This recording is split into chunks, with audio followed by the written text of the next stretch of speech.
Hello everyone, welcome to my channel let's start. So जैसा कि मैंने आपके साथ लास्ट वीडियो में प्री नेटल डेवलपमेंट के दौरान क्या क्या प्रॉब्लम्स हो जाती है और क्या कारण होते हैं उसके बारे में मैंने आपके साथ शेयर करा था। कुछ 9 पॉइंट्स हमने पढ़े थे, जिसमें स्मोकिंग, इन्फेक्शन, है ना, ऐसे कई सारे पॉइंट्स थे जो हमने पढ़े थे। नाउ आगे के आज मैं कुछ पॉइंट्स पढ़ाने जा रही हूँ। अगर आपने मेरी वाली वीडियो नहीं देखी है तो नीचे आप मेरे बैक करिए, स्टॉप करिए, मेरे चैनल पर जाकर चेक करिए। अदरवाइज आपको ऊपर आई आइकन शो हो रहा होगा, उधर भी आप क्लिक करेंगे तो आपको मिल जाएगी। चलिए, तो आज हमें 10th पॉइंट पढ़ना था, इलीगल ड्रग्स क्या होती है। अगर कोई प्रेग्नेंट वुमेन क्या करिए ड्रग्स वगैरह लिए, it can cause sex sudden infant death syndrome, SIDS कहती है। इससे क्या होता है, learning disorder, hyper active, drug dependency, birth defects which can be defected bye simple wine और ब्लड टेस्ट। इलीगल ड्रग्स या वाइन ले रहे हैं, ऐसा कुछ ले रहे हैं, तो इससे बच्चे की इन्फेंट की डेथ हो सकती है सडनली, या learning disorder, hyper active problems देखने को हमें मिल सकती है बच्चे में। सेकेंड है medication, it should be prescribed और concentration by a doctor, otherwise it can may cause problem to the children।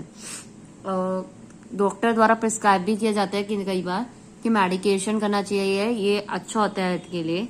अगर ये नहीं करेंगे तो ये प्रॉब्लम हो सकती है बच्चे, ये भी एक कारण हो सकता है बच्चे की हेल्थ पे, इसका असर देखने को मिल सकता है।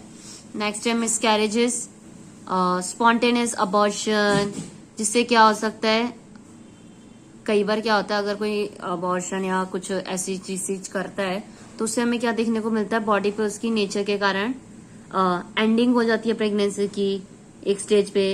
एम्ब्रायो फीटस जो होता है वो इनकैपेबल होता है सर्वाइविंग के लिए, सर्वाइव नहीं कर पाता वो उसमें।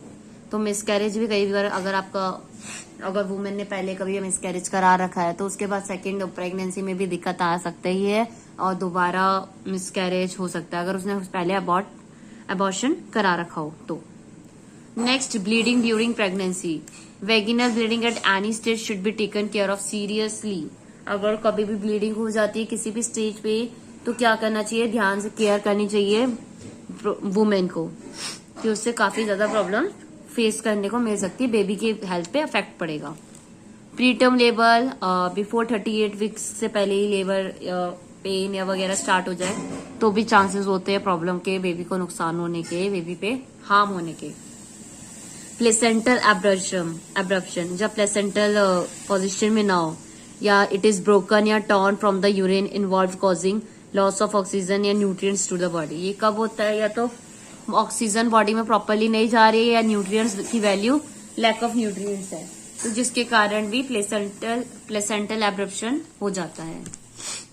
Blood condition, one has two components of rhesus factor antigen on the surface of the red blood cells। Blood condition भी वेरी करती है, अगर ब्लड कंडीशन अच्छी नहीं होगी, RH जिसे कहते हैं। चलिए इसके बारे में जानते हैं।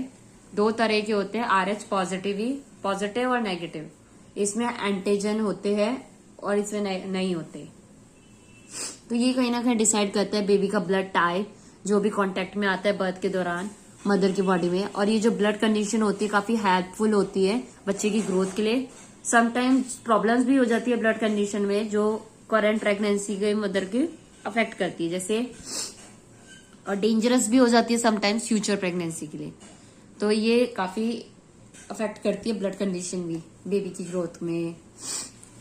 Physical and genetic problem are present sometime at the birth of the child. जब तक फिजिकली अगर किसी को कोई प्रॉब्लम है तो उस बच्चे में भी देखने को मिलेगी, like cardiac muscles, facial problem, club foots etcetera.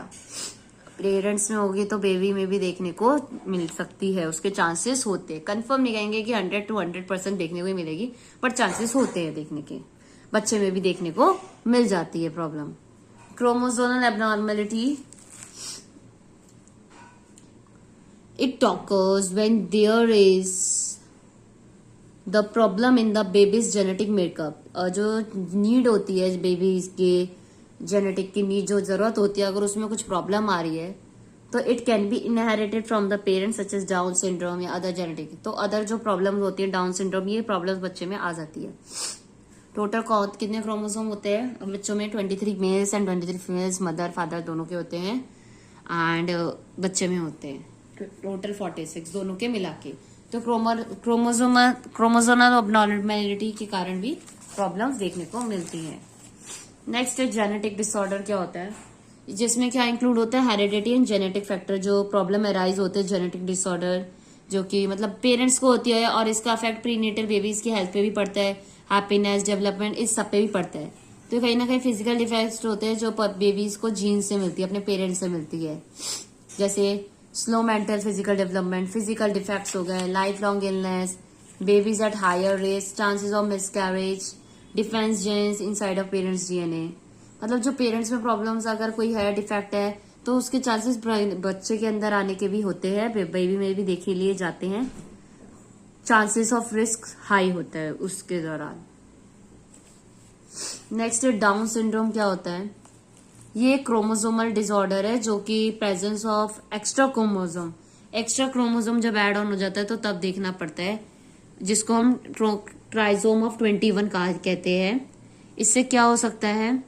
Delay हो सकती है फिजिकल मेंटल डेवलपमेंट में, लैंग्वेज के स्लो हो सकती है, लोअर आईक्यू हो सकता है, small head, abroad and flatten face, मतलब अलग सा फेशियल एक्सप्रेशंस होता है, लोअर हार्ट फंक्शनिंग होती है, हार्ट में होल या स्मॉल इंटेस्टाइन डेवलप नहीं हो पाता प्रॉपरली, ये सब देखने को मिलते हैं।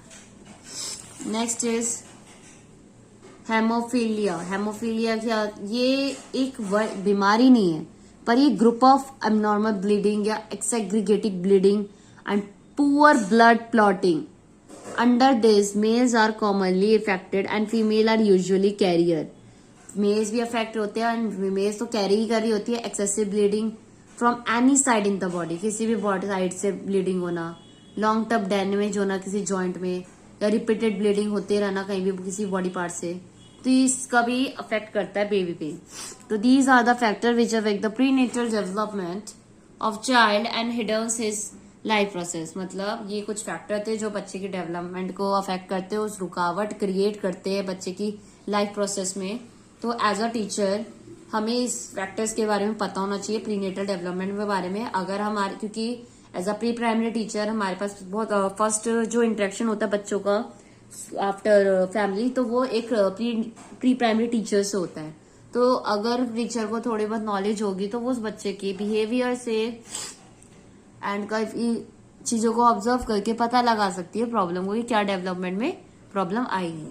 तो as a teacher you should know about the factors of prenatal development. I hope ये जो मैंने आज आपके पास साथ वीडियो शेयर करी है, आई होप आपको अच्छी लगी होगी। एंड जो मैंने फर्स्ट पार्ट शेयर करा था, आई होप आपने वो भी देखा होगा।